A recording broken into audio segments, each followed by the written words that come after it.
दोस्तों नमस्कार। चलते हैं अब अपने अगले अध्याय पे। भाग चौथा, जन्मभूमि का आह्वान। सुशोधन से भेंट। सारीपुत और मोगलन की दीक्षा के बाद 2 महीने तक भगवान बुद्ध राजगृह में ठहरे। उनके पिता सुशोधन ने यह सुना कि तथागत राजगृह में विराजमान है, तो उन्होंने संदेश भिजवाया, मैं मरने से पूर्व अपने पुत्र को देखना चाहता हूँ। दूसरों को तो उसके उपदेश उपदेश पान का लाभ मिला है, किंतु उसके पिता को नहीं और न ही उनके संबंधियों को। सुशोधन के एक दरबारी का पुत्र काल उदाई यह संदेश लेकर भगवान बुद्ध के पास गया। संदेशवाहक ने आकर कहा, हे लोक में पूजित तथागत, आपके पिता आपके आगमन की वैसे ही प्रतीक्षा कर रहे हैं जैसे कमलिनी सूर्योदय के लिए ललायित रहती है। तथागत ने पिता की प्रार्थना स्वीकार कर ली और विशाल भिक्षु संघ के साथ पितृगृह की ओर प्रस्थान किया। भगवान बुद्ध जगह जगह ठहरते हुए धीरे धीरे आगे बढ़ रहे थे, लेकिन कालोदाई उनसे आगे चलकर पहले ही पहुंच गया ताकि सुशोधन को यह सूचना दे सके कि भगवान बुद्ध आ रहे हैं और मार्ग में ही हैं। शीघ्र ही यह समाचार साक्य जनपद में फैल गया। हर किसी की जबान पर यही बात थी कि राजकुमार सिद्धार्थ, जो बोधि प्राप्त करने के लिए घर से बेघर होकर भ्रमण करते रहे, अब ज्ञान प्राप्त करके वापस कपिलवस्तु आ रहे हैं। अपने संबंधियों और मंत्रियों को साथ लेकर सुशोधन और महा प्रजापति अपने पुत्र की अगवानी के लिए गए। जब उन्होंने दूर से ही अपने पुत्र को आते देखा तो वो उसके सौंदर्य, उसके व्यक्तित्व, उसके तेज को देखकर ठगे से रह गए और मन ही मन में खुश हो उठे, किंतु अभिव्यक्ति के लिए उनके पास शब्द नहीं थे। निश्चय ही यह उनका पुत्र ही था, यह सिद्धार्थ की ही आकृति थी। वह महान शर्मन उनके हृदय में के कितने समीप था और तब भी उनके बीच कितनी दूरी थी।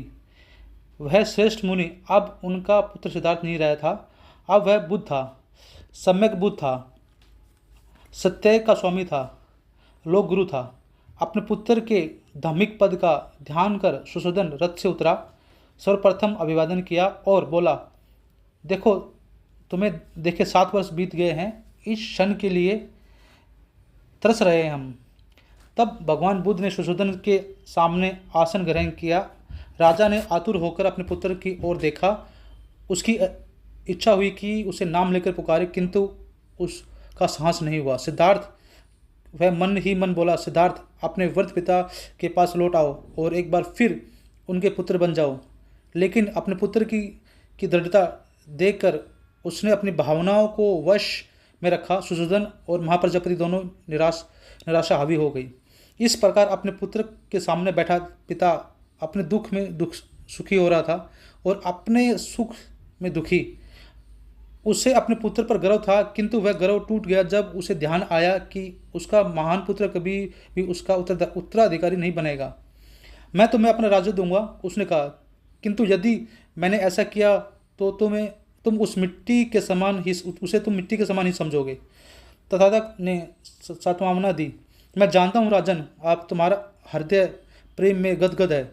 तुम्हें अपने पुत्र के वियोग का बहुत दुख है, लेकिन प्रेम के जो बंधन तुम्हें अपने पुत्र से बांधे हुए है, जो तुम्हें छोड़कर चला गया, उसी करुणा के साथ तुम अपने सारे मानव बंधुओं को गले से लगा लो। तब तुम अपने पुत्र सिद्धार्थ के स्थान पर उससे भी बड़े पुत्र को प्राप्त करोगे। तुम्हें मिलेगा वह जो सत्य का शिक्षक है, तुम्हें मिलेगा वह जो पवित्रता का उपदेशक है, और तुम्हें मिलेगा वह जो ऐसी शक्ति और निर्वाण का लाने वाला है जो तुम्हारे हृदय में प्रवेश करेंगे। जब सुशोधन ने अपने पुत्र बुद्ध के ये मयूर वचन सुने तो वह प्रसन्नता के मारे कांपने लगे। वह हाथ जोड़कर और आंखों में आंसू भरकर बोला, अद्भुत परिवर्तन है। दुखी हृदय शांत हो गया। पहले मेरे हृदय पर पत्थर पड़ा था, किंतु अब मैं तुम्हारे महान त्याग का फल प्राप्त कर रहा हूँ। तुम्हारे लिए यही उचित था कि तुम अपनी महान करुणा से प्रेरित होकर राज्य की शक्ति के सुख भोग का त्याग करते और धार्मिक निष्ठा का अपना शेष उद्देश्य प्राप्त करते। अब धम्मपथ की खोज कर लेने के बाद तुम मोक्ष की इच्छा रखने वालों को धर्मोपदेश दे सकते हो। भिक्षु संघ सहित भगवान बुद्ध उस उद्यान में ही विराजमान रहे, जबकि सुशोधन वापस घर लौट आए। अगले दिन तथागत ने भिक्षा पात्र लिया और कपिलवस्तु में भीख मांगने के लिए निकल पड़े। यह समाचार तुरंत फैल गया। जिस नगर में कभी सिद्धार्थ रथ पर बैठे अपने सेवकों के साथ सवारी के लिए निकलते थे, आज उसी नगर में भिक्षा पात्र हाथ में लिए हुए घर घर में भिक्षा के लिए विचर रहे थे। उनके चीवर का रंग लाल मिट्टी के ही समान था और हाथ में भिक्षा पात्र भी मिट्टी का ही था। इस विचित्र अफवाह को सुनकर वो सुजोधन शीघ्रता से वहां जा पहुंचा और बोला, तुम इस प्रकार मेरा अपशय क्यों करवा रहे हो? क्या तुम यह नहीं जानते कि मैं तुम्हें और तुम्हारे संग को आसानी से भोजन करा सकता हूँ? तथागत ने उत्तर दिया, यह हमारी वंश परंपरा है, लेकिन यह कैसे हो सकता है? हमारे वंश में कभी भी किसी ने भोजन के लिए भीख नहीं मांगी। राजन, निश्चय ही आप और आपका वंश राजाओं का वंशज होने का दावा कर सकता है, किंतु मेरा वंश तो पूर्व बुद्धों का वंश है। उन्होंने भोजन के लिए भिक्षा ही मांगी और हमें हमेशा भिक्षा पर ही निर्भर रहे हैं। सुशोधन ने कोई उत्तर नहीं दिया। तथागत बोले, यह परंपरा है कि जब किसी को कहीं छिपा हुआ खजाना मिल जाए तो उसमें से जो बहुमूल्य रत्न हो वह लाकर उसे अपने पिता को ही भेंट करता है। इसलिए यह मुझे आपको वह खजाना देने दो जो धम है।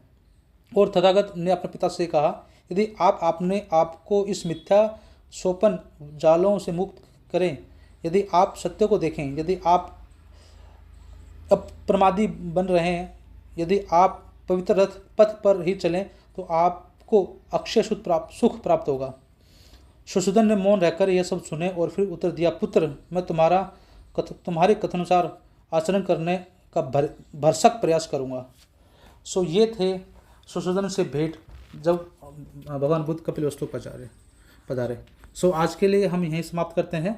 आप हमारी वीडियो देखें और हमें कमेंट करके बताइए आप हमारे वीडियो में क्या इंप्रूवमेंट चाहिए। और अगर आप चैनल पर नए हैं तो हमारे चैनल को सब्सक्राइब करिए, बेल आइकॉन को ऑन करिए, ताकि जैसे ही हमारे को नई वीडियो आए आपको उसका नोटिफिकेशन मिल जाए।